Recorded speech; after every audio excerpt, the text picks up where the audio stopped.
I wanted to make this city something better than it is. Something beautiful. You took that away from me! You took everything! I'm gonna kill you! Take your shot. Hey everybody, welcome to What the Flick, the finale of Marvel's Daredevil on Netflix. Alonso, Kim, Bibbs, Francis.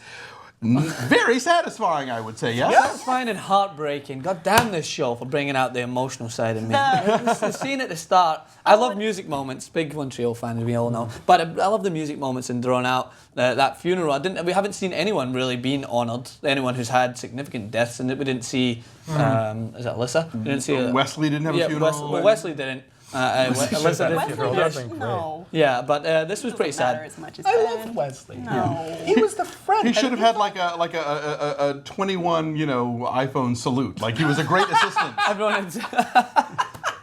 The opening funeral scene made me furious about what was going on. Like I was kind of matching Karen's mindset, where we got to talk to Doris, his wife. His wife. I didn't catch her name. And how little he deserved what happened. Because Ben's a huge character in the Marvel Universe, so you don't think he's going to die. Yeah. But that was a big departure. But they made something out of it. I mean, it wasn't gratuitous. Like just if only to set up that moment between the wife and Karen, which is just like it hurts so much. yes. But you rounded it up right there. Is because that scene was to pose a reaction within the viewers and be like, I'm so furious. And then you see Karen and she's so furious, but then you see somewhat of an evolution in Daredevil's character because he is upset, but he thinks a little bit more logically now. When before he would go straight out and try and kill Fisk, which he did in the whole Nobu scene and end up getting his ass kicked. I feel like that's really one of the strengths of the show is the ability it has to instill outrage, to really make the audience share in the hero's sort of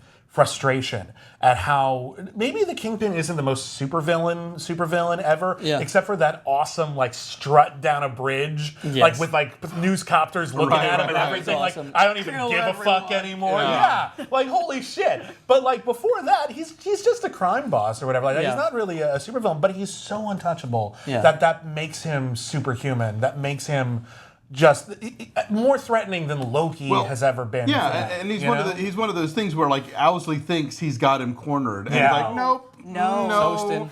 Reminded me of Bane in The Dark Knight Rises. Oh, when he held him?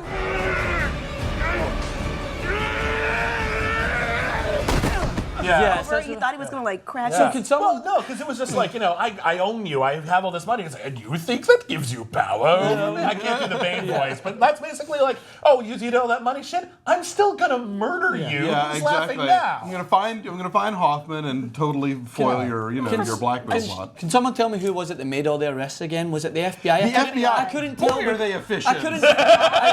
I really couldn't tell. I couldn't tell with their FBI hats and the FBI vests and the FBI jacket. I think they had the FBI socks on at the same time. If they can get that many people arrested in one afternoon and take down an entire mob, family, I would proclaim that fact too. Because holy crap, they are just taking them down right and left. What was playing in the background during that, Alonso? It was more classic music. And it was a great scene. Yeah, picking everyone apart. Good times of goodness. So the fine after teasing us for the entire season, the costume appears. Yes. And what do we all think? I was just going to ask, what do we think of the costume?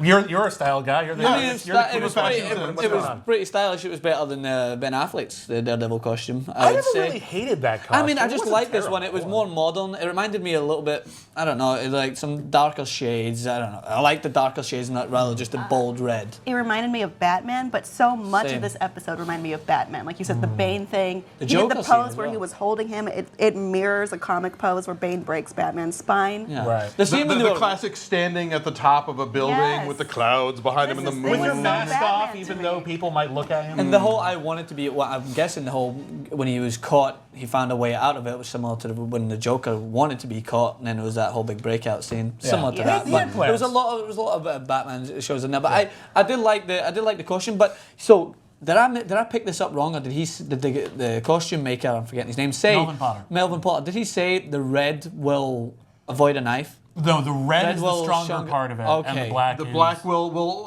like a glancing knife at a certain angle, So- but Or it is not vice versa. I think it's the something- red is the yeah. stronger one, though, because usually you'd think that would like attract more attention. Yeah. Like the idea is that the yellow on the Batman symbol is supposed to be like the most shielded But part. how does How Matt does know he? what color? How does he know what color it is? That's what my idea was. This one feels kind of red. Oh, This is this red. feels This blue. kinda- yeah. In the feel comic, But how do you tell Melvin Potter that? It's just like, oh, incidentally, I'm blind. Can you sort of feel this one out? in the comics, when he sews his own hideous costume in his first issue, he can tell from touching the different colors of the fabric. I'm sort of mixed on the costume. I think the costume is fine. I feel like it's the effort to really make it black and red to sort of give it a bit more texture, give it a bit more of a visual dynamic. Yeah. I feel it looks a little busy for my taste, and it reminds me of that brief period where Daredevil got like a black armored costume in the comics, and I always hated that costume. I always thought it was pretty crap. But it's fine. It's perfectly good. I got nothing against it. I was reminded of that really awesome little leather riding jacket that Carey Mulligan wears in Far From the Madding Crowd. That same shade of red. That was a really cute jacket. I mean, holy shit. Have you seen that movie? Never. Have you seen that I've seen movie? it, I'm trying to remember it. The movie's Far From kind of the weak, Madding but it's worth it for the Holy crap! She's the outfit. Wow, I'm getting off topic. Like I wanna talk about the Kingpin.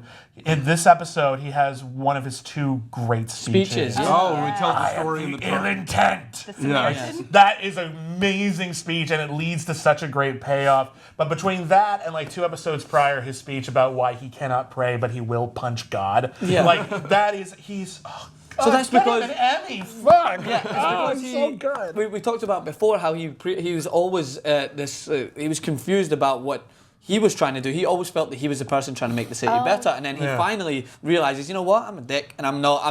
I'm the one with ill intent, and I'm the one out here to stir shit up, basically. And that was a Gal who realization. said, you need to decide if you're the hero or the villain, right? Yes. Like Yeah. 1 episode prior. Yeah. Yeah. And then in the end, when he's beating up Matt, he basically just says, "Fuck this city." This city doesn't deserve a better tomorrow. It deserves to drown in its filth. Yeah. Like seriously, I'm going to turn this city into a A little gimmicky for me, the fight scene with the whole "I'm going to kill you" and the massive over-eccentric punch, but I still loved it. My thing with the fight scene was we've had so many great and amazing fight scenes in Yeah. this show.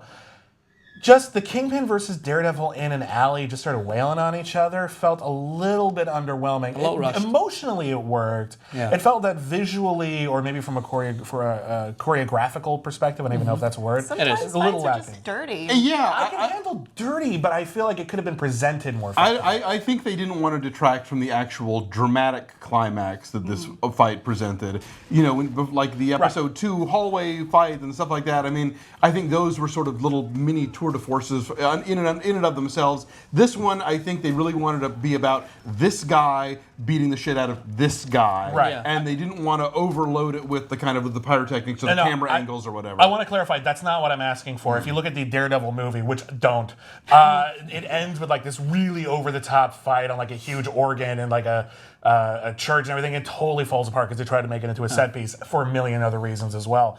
I'm not asking for a big crazy camera move. What I'm thinking about in terms of that second episode fight is more the way that the choreography is put together, the amount of character you see in Matt as he's fighting, boxing it out, going through all of his baggage, fighting through the pain. I didn't see that level of storytelling through fight choreography as I did in this fight. This fight seems more about the speechifying they're doing to each other than about the physical conflict. Yeah. I would have liked to have seen that mirrored better. Maybe with him, not as much of the emotion side of this one's for Ben and this one's for Alyssa, but you know what I mean. So, Like in the Daredevil movie. Like that. But maybe with some form of emotion that because we are toying with this fact about how satisfied he is with himself when he is fighting. So maybe you could continue that storyline and show him enjoying beating him up more because he might enjoy it. He does enjoy it. For me, I kind of felt like they were both sort of desperate and at the end of their ropes. And they each knew what the other one felt about him, so they didn't need to express that. I think it was just like, I will kill you, no, I will kill you, or I will defeat you, and that felt enough for me. But your point is well taken. I see what Just you're both saying. at the end of their ropes and being forced to make their final moves. Yeah. And, I think I'm with you on that one. Except Sam has a cool suit now. Yes. But there's something about Wilson Fisk's headbutt that just makes me really scared of him. Mikey, he headbutts that poor guy Francis, who happens obviously great name. Headbutts him just for following orders and just beats the crap out of him. But then keeps him on. Which like, well, you're loyal. You know. Yeah, he's loyal. There's this oppressive feeling when he's just sitting there not doing anything and starting to talk, which I think we definitely felt when he did the Samaritan speech and the ill intent speech. And it happens every time, and I think that shows like how brilliant Vincent D'Onofrio is at this character. Yeah, he's good. He's very good. You just feel that tension rising. I love him. Like he's like a giant baby, and I'm not saying like he does look like looking a like baby. no, like he wants, and if he doesn't get things, he strikes, lashes out. He doesn't care. Right. It's all id with him. That's He at some point he is a petulant child. Yeah, he's just that kid who's just ready to burst open the skull. And that's part of his whole backstory. I mean, I think the whole thing with killing his dad and having it be covered up. It's a walloping case of Arrested Development right there. Yeah. You know? Right, and I think that was so great with like seeing the relationship, and even just that scene where she gives him different cufflinks. Which really, if you only ever wear those cufflinks, why do you own all the other cufflinks? But whatever. Yeah, who we cares? talked about this. And they were the ugliest cufflinks as well. We were like, we did the cufflinks. Fair enough, but again, my point is that whole relationship with him is he finally meets someone who completes him, who he feels like his love doesn't have to be quantified, or that he has to be on the defensive, or eventually have to murder her. Yeah. And he was growing up as a person, and ironically, it's Daredevil who makes him more dangerous than ever. Yeah. By threatening everything and putting him in conflict between his personal life and his job. Yeah, and very fitting conclusion with him being in the prison and looking at a wall, which we can only imagine is going to be reincarnate what happened when he used to sit and stare at the wall, which his dad would used to do, which makes us even more anxious to see how he's going to come back in season 2. Because if you thought he was crazy right now, sitting in a prison cell, staring at a wall that reminds him of his father. Sending a crime lord to jail in no way neutralizes a crime lord. Yeah, He's going to have a plasma screen television in there inside of a week, and like a cell phone, and like a fax machine. He's fine. Yeah, he's cool. Get what Matt said, like, is there a way to fix this? You know, is there anything he can actually do? Yeah, he said so, because he challenges Matt, and he's like, one man, do you think one man can change this? And this is a problem which that usually comes with superhero stories, especially Batman, which we always refer to, is like he is one man. He does have some help from Gordon, but what you see with Matt is that he can't do it on his own, and he only is successful when the likes of Foggy and Karen and even Ben start to pull with him. So it was a fitting statement to say, could one man change it, when he needs a lot of help from the other side of it, and Foggy is what we were saying from the law side. Yeah. So. Holy crap. Great show. Can't wait for season 2. Do we have a release date? No? It's April 2016. Jessica Jones is coming out later. Yes! And we'll be doing that too, right? Oh, totally. Okay, Yeah. awesome. So kudos to Marvel/Netflix. Great job. I want to see where this dark and seamy corner of the Marvel Cinematic Universe goes. Yeah. So thanks for watching. We'll catch you next time. If we dare. Oh. You gotta end it. Yeah, you gotta end it.